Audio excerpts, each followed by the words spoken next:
tonight.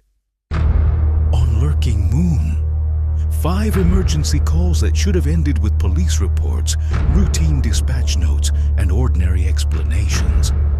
But some voices do not call for help from places that exist. In these 5 terrifying 911 cases, dispatchers heard panic, silence, whispers, and warnings that could not be traced, explained, or forgotten. Some callers vanished before help arrived. Some addresses led officers to places that should have been empty. And some voices sounded disturbingly familiar, even though the people they belonged to were already gone. You work enough overnight shifts at a 911 center and you think you've heard everything. I thought that too, right up until the night Hollow Creek House called me back. It was a Tuesday in late October, around 2:40 in the morning. The dispatch floor was quiet, just the hum of monitors and the occasional radio crackle from a unit running a traffic stop out on Merriman Avenue. I had my coffee, my headset, and absolutely no reason to expect what came through on line 4. The address flagged immediately on my screen, 44 Hollow Creek Road. I recognized it before the system even finished pulling the record. Everybody in the Asheville Comm Center knew that address. A 2-story colonial that burned in 2009, a gas fire that started in the kitchen and gutted the upper floor before units arrived, 1 fatality. The structure had been condemned by the city and never demolished, just locked up and left. No utilities, no active service lines, nothing. And yet line 4 was ringing from that address. I almost didn't answer it. The system flags condemned properties, and sometimes you get ghost calls, dead lines that ping the network for no real reason. But this wasn't a dead line. It was a live connection, and when I picked up, there was breathing on the other end. 911, what's your emergency? Silence. Then, very quietly, a woman's voice said, "Please, I'm on the 2nd floor. I can't get down." I pulled my supervisor, Janet Holloway, without taking off my headset. I kept talking. "Ma'am, I have your location as 44 Hollow Creek Road. Can you tell me your name?" She didn't answer that. She just said, "There's so much smoke, I can't breathe." My skin went cold. I told her to stay calm, that I was sending units, and I dispatched 2 patrol cars and a rescue unit to the address. The whole time I kept her on the line. She never gave her name. She kept repeating the same things: the smoke, the 2nd floor, please hurry. Her voice wasn't panicked. That was the part that got to me. She sounded exhausted, like she'd already been waiting a long time. Units arrived in under 6 minutes. Officers Delgado and Price were first on scene. I could hear them on the radio while the woman was still talking in my ear.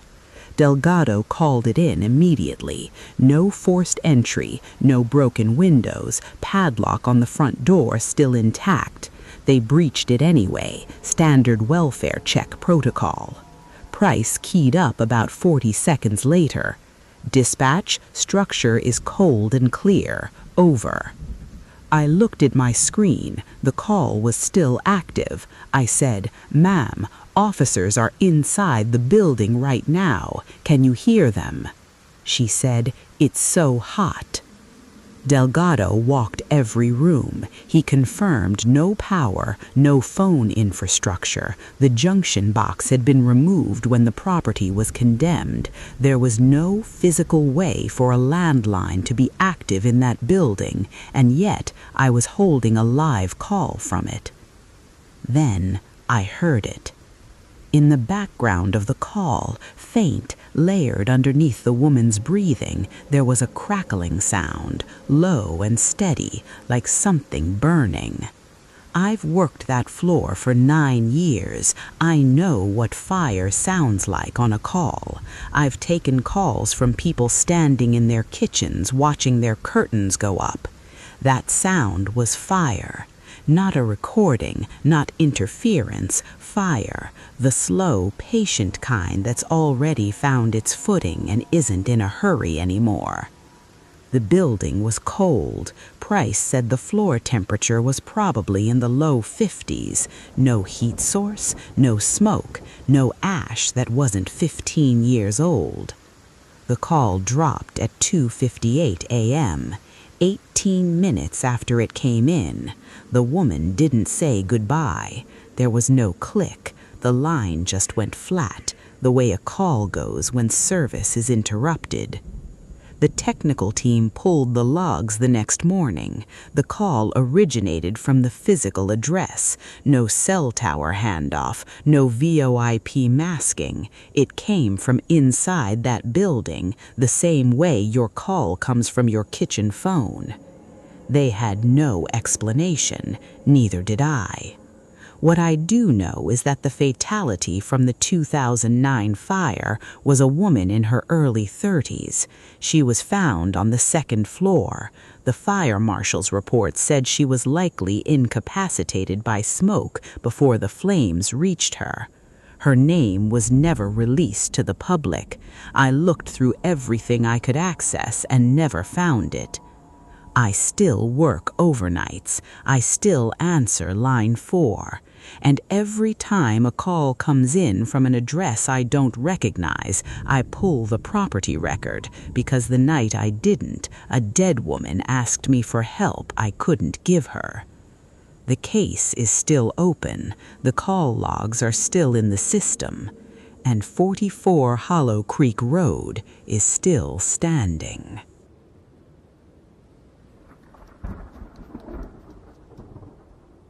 Rural calls have their own particular weight. The distances are longer, the response times stretch out, and the addresses don't always match what's on any current map. Working the rural dispatch desk at the Fayette County 911 Communications Center in Lexington, you learn to read the gaps, the properties that exist in the system but haven't had a living soul attached to them in years. The Briar Hill property on Old Frankfort Pike was one of those, which is why when a call came in from that address on a wet Wednesday night in November, I knew before I pulled up the record that something was wrong with the geometry of what I was receiving. The call came in at 8:34 p.m. The number that populated was a landline associated with a rural property registered under the name Harlan Beckett, listed at a farm address off a gravel access road that branches north from Old Frankfort Pike, about 11 miles outside the Lexington city boundary.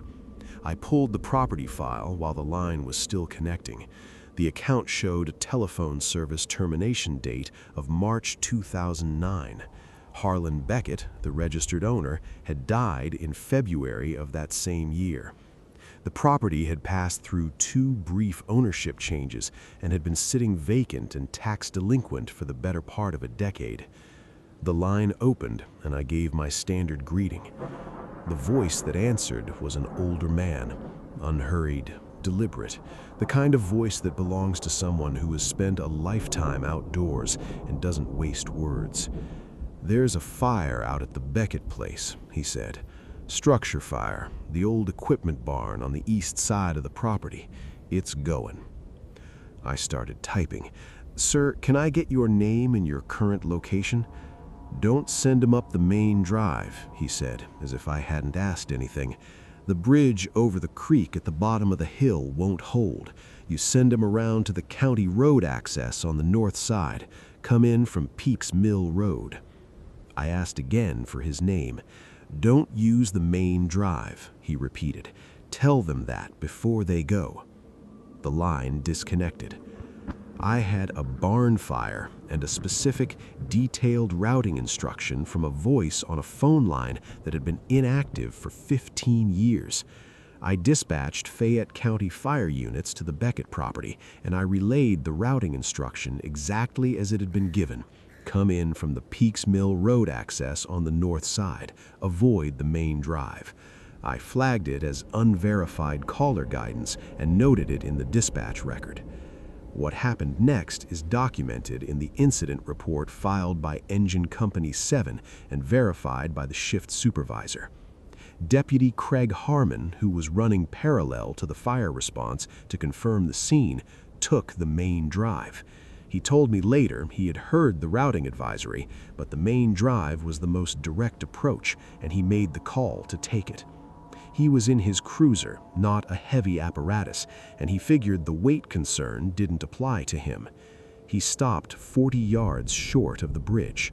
The wooden bridge spanning the drainage creek at the base of the hill had partially collapsed on the downstream side. The decking had given way in the middle, dropping into the creek bed below. The failure looked recent, raw wood at the break points, no weathering on the exposed timber edges. Harmon said he had been moving at road speed instead of slowing for the turn he would have been in the creek. Engine Company 7 came in from Peaks Mill Road exactly as the caller had directed and reached the barn without issue. The structure fire was confirmed. The east barn was burning when they arrived, old dry timber going fast. They got it contained before it spread to the adjacent outbuildings. The barn had not been in use for years. No utilities, no equipment, no explained ignition source in the fire investigators' report. Origin was listed as undetermined. I ran the originating number through the carrier the following morning. The landline account for the Beckett property had been disconnected and the number decommissioned in March 2009, consistent with the property file. The carrier had no record of any outbound call from that number on Wednesday night. Our log showed a 47-second inbound call at 8:34 p.m. The carrier showed nothing. I asked around about Harlan Beckett quietly, the way you do when something doesn't sit right and you want context without making it official. One of the older deputies who had worked that corridor for years told me Harlan had been a farmer his whole life, third generation on that property. He said the man had been known for being particular about his land, careful, protective, the kind of person who noticed when something was wrong before anyone else did. He also mentioned, without me prompting it, that the bridge at the bottom of the main drive had been a concern for years. He said Beckett himself had talked about getting it replaced before he passed. Never got to it. What I keep returning to is the structure of that call. He did not call to report a fire and leave it at that. He called to report the fire and to make certain the people responding would not be hurt getting there.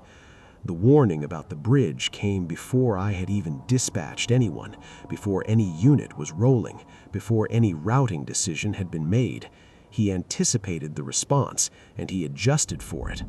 That is not the behavior of a random anomaly. That is not a crossed line or a system error. That is someone who understood exactly what a 911 call sets in motion and who used that knowledge deliberately. Harlan Beckett has been dead for 15 years. His phone line has been dead nearly as long. His bridge finally gave out on a wet November night, exactly when it would have mattered most, and he called it in. I don't know what to do with that except document it accurately and carry it carefully, which is more or less what this job has always required. The property is still vacant. The north access off Peaks Mill Road is passable. The main drive sits behind that broken bridge, going nowhere. But the line from Briar Hill reached us once. I have no particular reason to believe it won't again.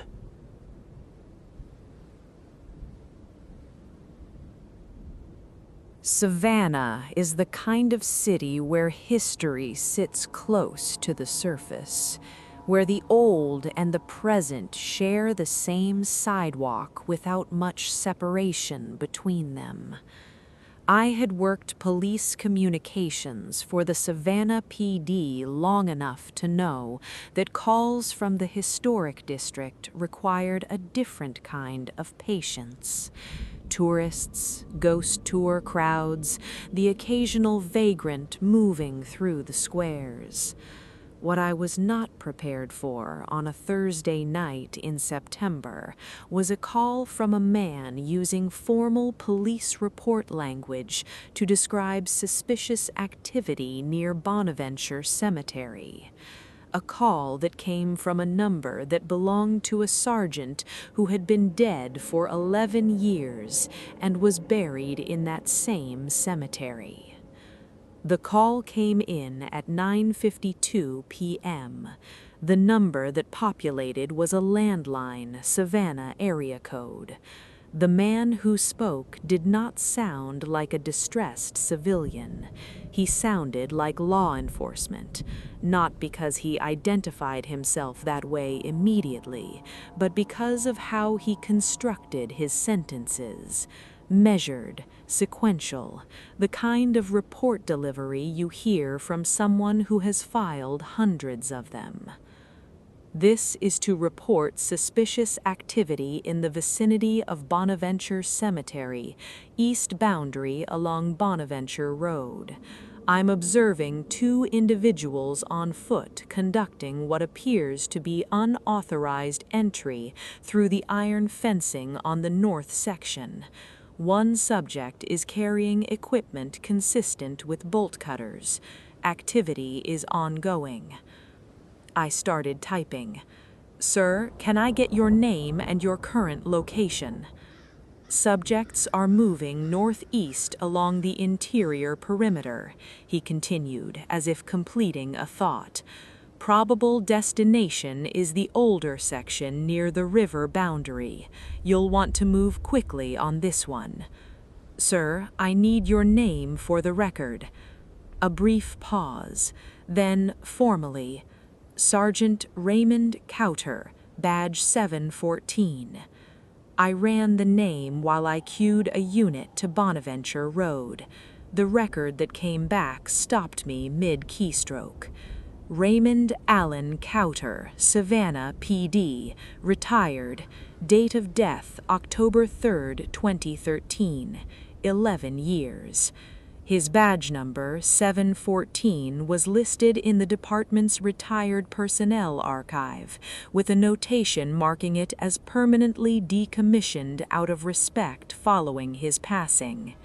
He had served 26 years on the force before a cardiac event took him at 67. His burial location, listed in the city records that cross-reference with the historic cemetery registry, was Bonaventure Cemetery. I dispatched officers Donna Price and Carl Whitfield to the east boundary of Bonaventure Road on Bonaventure Road. I kept the line open. Sergeant Cowter, or whatever was using that name and number, did not hang up. He continued his report. "Second subject now has the gate open on the north section. They've got a light source, handheld, moving into the older headstones. This is not a ghost tour. These individuals know where they're going." His tone throughout was completely professional. No urgency, no fear, no dramatic inflection. He spoke the way a 30-year officer speaks when he is doing something routine, clearly, accurately, without wasted words. Price and Whitfield reached the east boundary in 9 minutes.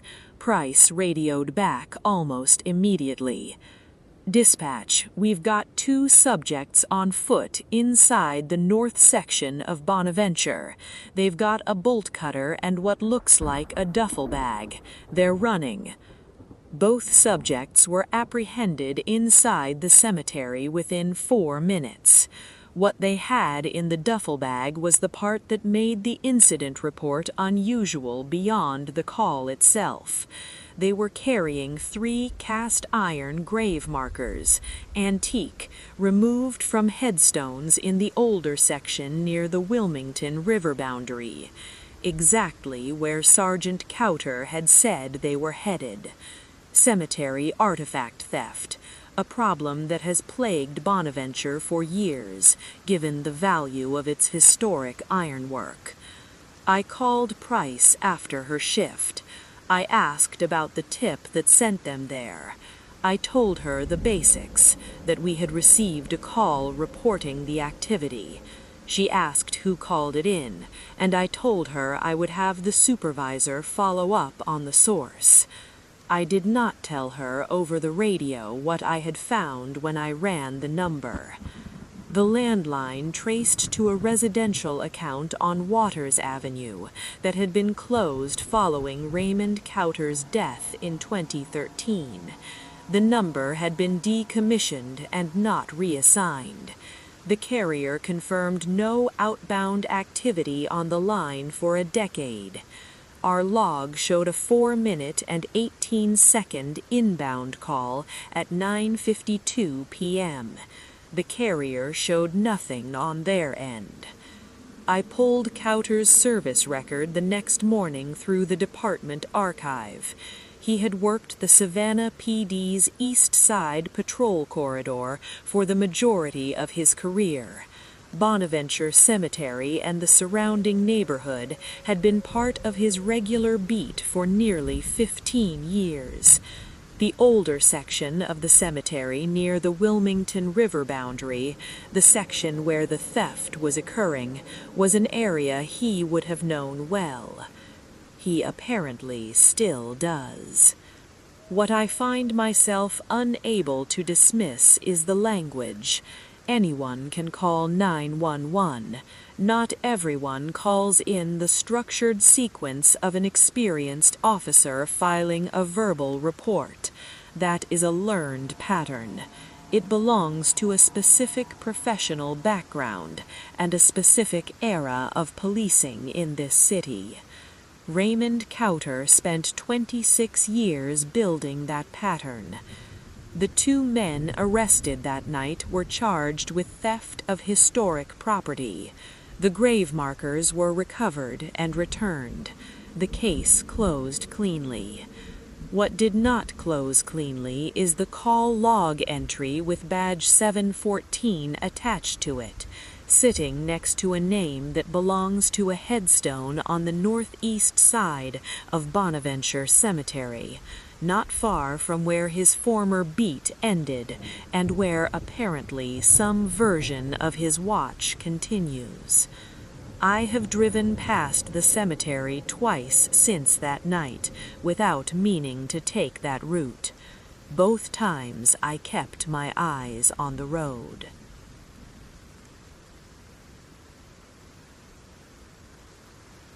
Most fire calls come in after someone already sees something. Flames through a window, smoke filling a hallway, an alarm going off long enough that someone finally picks up the phone. The call comes after the event, always. That is the nature of emergency dispatch. You respond to what is already begun.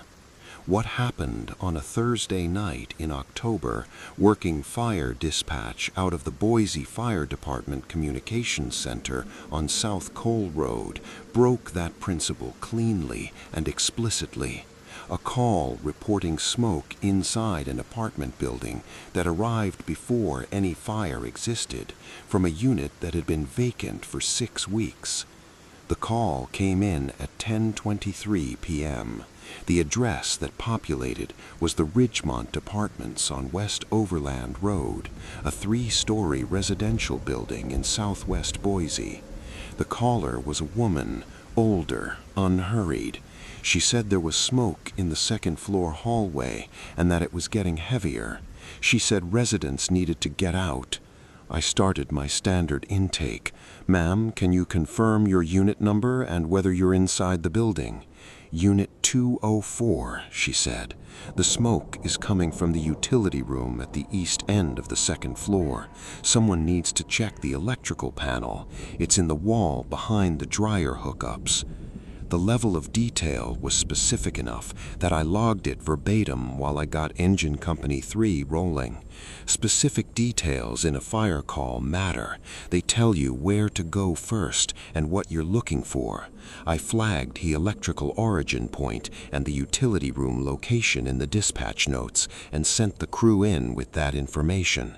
Then I asked the caller her name. Margaret Tilson, she said. I've lived here a long time. The line closed before I could ask anything else. Call duration, 2 minutes and 7 seconds. Engine Company 3 was on scene in under 5 minutes. Captain Dave Merritt keyed his radio from the parking lot, and his first transmission was the one that should have told me something was already wrong with the geometry of this call. Dispatch, we're on scene at Ridgemont. No visible smoke from the exterior. No alarms audible from outside. We're going to do a walkthrough. No smoke. No alarms. I had just taken a call about a smoke-filled hallway 90 seconds earlier. Merritt and his crew entered through the main lobby and took the stairs to the second floor. What he described over the next 4 minutes became one of the most detailed and verifiable incident sequences I have ever logged. The second floor hallway was clear when they arrived. No smoke, no odor, no visible sign of anything wrong. Standard apartment corridor, quiet building, Thursday night. His crew knocked on doors as a precaution because that is procedure when you respond to a reported fire condition, regardless of what you find on arrival. Residents came out into the hallway. At the 4-minute mark after their entry, Merritt's radio crackled, and his voice had shifted register in the way that means something has changed fast. Dispatch, we have smoke showing now from the utility room at the east end of the second floor. It's coming through the door seam. Looks electrical. We're initiating evacuation of the second and third floors now. The utility room, east end of the second floor, electrical, behind the dryer hookups, exactly what Margaret Tilson described before any of it was visible. The fire that developed in that utility room was traced by the fire investigator to an electrical fault in the building's panel wiring, a slow-developing arc fault that had been building heat inside the wall cavity for hours before it crossed the threshold into active combustion.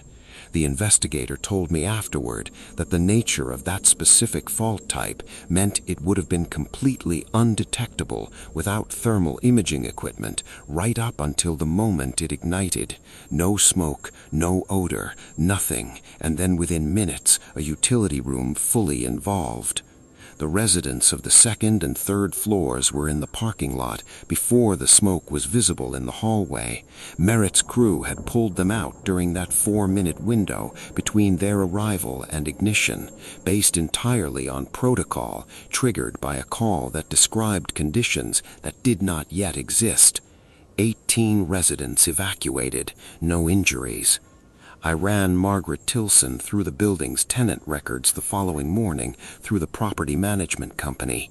She was listed as a former resident of Unit 204, a second-floor unit at the Ridgemont Apartments. Her tenancy had ended 6 weeks prior. The unit had been vacant since her departure and was being prepared for a new occupant. The property manager confirmed the unit was unoccupied, unfurnished, and locked. Margaret Tilson had moved out on August 31st. She had left a forwarding address in Garden City. I called the forwarding number. A man answered, his son, as it turned out. I identified myself and asked if Margaret Tilson was available. He told me his mother had passed away on September 14th, 5 weeks before the fire. She had been in her late 70s. She had lived at the Ridgemont Apartments for 11 years before her health declined enough that she needed to move in with family. She had died 3 weeks after leaving the building she had called home for over a decade.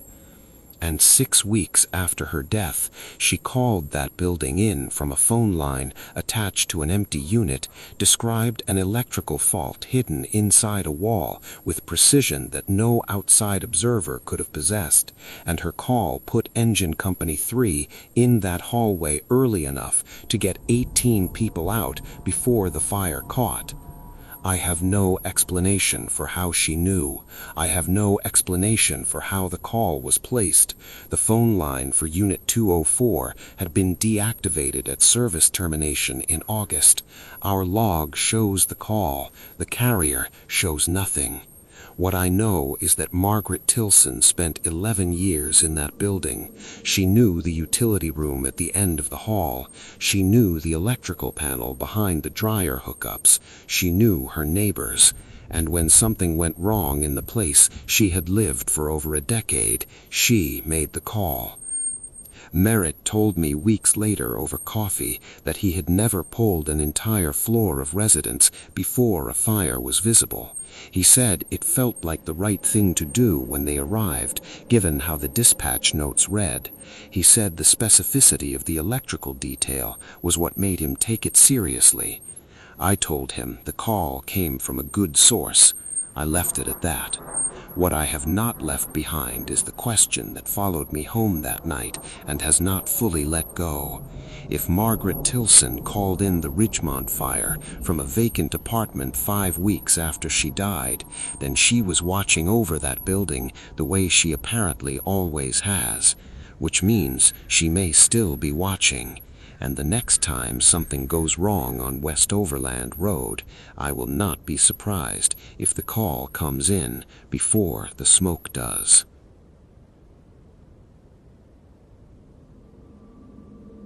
There is a version of this job where everything that comes through your headset has a rational explanation at the end of it, and you hold on to that version because the alternative is something you cannot fully function inside of. I held on to it for 8 years, working 911 call intake at the Maricopa County Sheriff's Office Communications Bureau on West Madison Street in Phoenix. What came through on a Saturday night in August dismantled that version completely and explicitly, because the phone that placed the call had been destroyed by fire hours before the call was made, and the voice on the line used it anyway to bring a missing man home alive. The call came in at 9:44 p.m. The number that populated belonged to a cell registered to a man named Gary Pitts, 51, with a Scottsdale address. I had no reason to flag the number at intake. I answered and gave my standard greeting. The voice that responded was not hurried, not distressed. It was a woman, calm in the specific way that reads as deliberate, the kind of calm that takes effort to maintain. She said she needed to report a missing person in the desert northwest of Phoenix, in the Hieroglyphic Mountains area off Morristown Road, near the Vulture Mine corridor. I asked for her name and her relationship to the missing person. She said her name was Sandra and that the missing man was her husband. She gave his name as Gary Pitts. "He went out this morning," she said. "He hasn't come back. He's on foot and he doesn't have water. In this heat, you don't have time." She was right about that. August in the Sonoran Desert at night is still over 100 degrees, and a person without water in that terrain is in serious trouble by hour 2. I flagged it immediately as a priority search and rescue and pulled the Maricopa County Sheriff's Office Search and Rescue Coordinator on a parallel line. Sandra kept talking. "He went north from the trailhead at the end of Constellation Road. He would have followed the dry wash northeast because that's how he hikes. He follows the water lines even when they're dry. About 4 miles out, there's a rock formation on the east side of the wash that looks like a collapsed wall. He'll be near that. He always stops there. I was typing every word. The level of directional specificity, dry wash, northeast bearing, 4 miles, collapsed rock formation, was more precise than most SAR tips we receive, even with experienced hikers with GPS units. I relayed it directly to the SAR coordinator and got a team mobilizing toward the Constellation Road trailhead. I asked if Sandra could meet the team at the trailhead to assist with navigation. A pause, not a long one. I can't be there. Just find him. Tell them the collapsed wall. The line closed. 3 minutes and 51 seconds. The SAR team reached the trailhead at 9:38 p.m. and moved northeast along the dry wash corridor exactly as Sandra had described. Team leader Corporal Ben Whitaker radioed back at 11:52 p.m. "We've got him. He's down near a rock formation on the east side of the wash, approximately 4 miles out. He's conscious, severe dehydration, responsive. We've got him." 4 miles, northeast, east side of the wash, collapsed rock formation. Every detail exact. Gary Pitts was transported to Banner University Medical Center. He recovered. He told investigators the following day that he had left his phone in his truck at the trailhead because the battery was dead, and that he had not spoken to his wife before heading out that morning. His wife, Sandra Pitts, had died 14 months earlier, ovarian cancer, at their Scottsdale home. He hiked the Hieroglyphic Mountains area regularly and had told friends it was where he felt closest to her. The cell number that placed the call to 911 at 9:44 p.m. was registered to Gary Pitts. His phone had been destroyed in his truck at the Constellation Road trailhead and was recovered by deputies who responded to the parking area as part of the search operation. The phone was found in the cup holder of the front seat. It had sustained fire damage, the kind consistent with a vehicle interior fire that investigators determined had occurred earlier that afternoon, likely triggered by the extreme heat and a cracked battery casing that had vented and ignited. The truck's interior showed burn damage across the dashboard and front seats. The phone itself was melted along one full side, the screen destroyed, the battery housing split open and fused to the plastic casing. The fire investigators' preliminary assessment placed the vehicle fire at some time between 2 and 5 p.m. that afternoon, hours before Gary Pitts was found and hours before the 9:44 p.m. call. The phone forensics examiner's written report stated that the device was non-functional at the time of examination and showed thermal damage inconsistent with operational use at any point following battery failure.